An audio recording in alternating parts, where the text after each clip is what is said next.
Rev up your engines!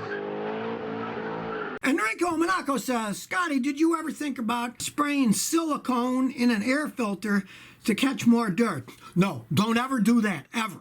Because silicone is death to your oxygen sensor system. And if you spray silicone in the engine and it's sucking it in, it can destroy your oxygen sensors and ruin your catalytic converter. Silicone is death to that, so don't ever do that. In the olden days when we had carbureted cars, yeah, go ahead if you want.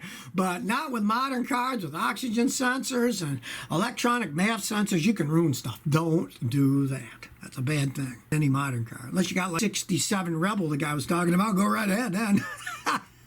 Daniel Muniz says, Scotty, I got an '02 Hyundai Sonata. The car shakes a lot whenever I turn on the heat. Any advice? Two things. One, have the battery and alternator load tested. If either of them are weak and places like AutoZone do it free, it can do that. But the other thing, as nutty as it sounds, is have your air conditioning compressor checked. Because when you turn your heat on in a lot of modern cars, it also turns on the air conditioning compressor because that's dry air. And the combination of your heat and your air conditioning gives you hot, dry air because the heat's a lot hotter and the air conditioning is cold. And if your air conditioning compressor is going to come on when you turn it on, it's really going to make it shake more. Collie King says, hey Scotty, what do you think about a 2004 Acura RSX base model? Would really appreciate your opinion. Those were really well-made vehicles when they're new. The problem is that thing's 15 years old now. As they age, their transmissions, their Honda products, get weak. And the parts for them are much more expensive than the Honda parts, even though it's the same company, because that's the luxury version. Just like Lexus parts cost more than Toyota parts. So they are well-made vehicles. But when they do get old and they start to wear out, they get to be very expensive to repair. Now, I've had customers buy used ones with lower mileage and loved them.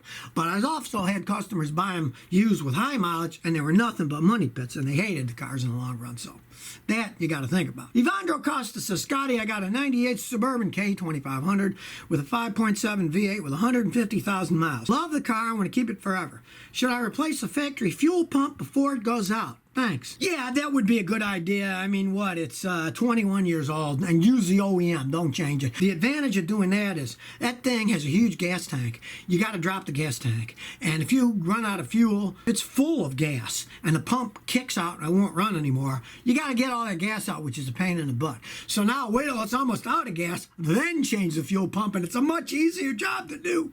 So I definitely do that now when you're almost out of gas. Then you wouldn't have to think about it for a long time, and do use a factory pump, because those aftermarket Chinese made ones are absolute junk. You don't want one of them. Mainly Automotive says, Scotty, I got a 67 AMC Rebel. Whoa, the old days. Right now it won't crank and the dash lights won't come on. The headlights and dome lights still come on. No fried wires. Any idea?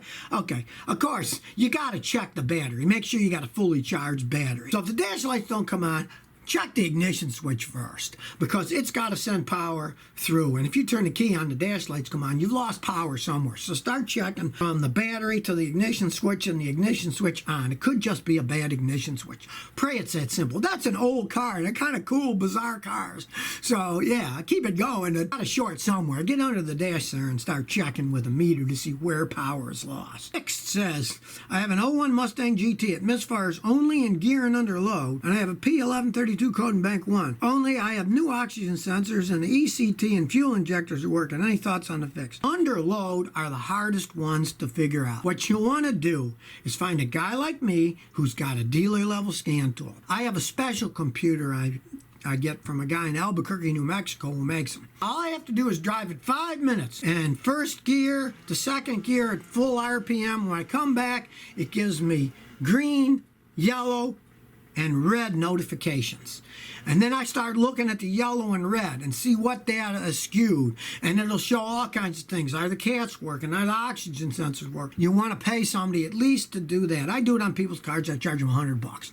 And it's well worth the $100 I spend to get a true analysis of what's going to go under load, because it's got to be tested under load, and that machine is made just for testing it under load. So if you never want to miss another one of my new car repair videos, remember to ring that bell.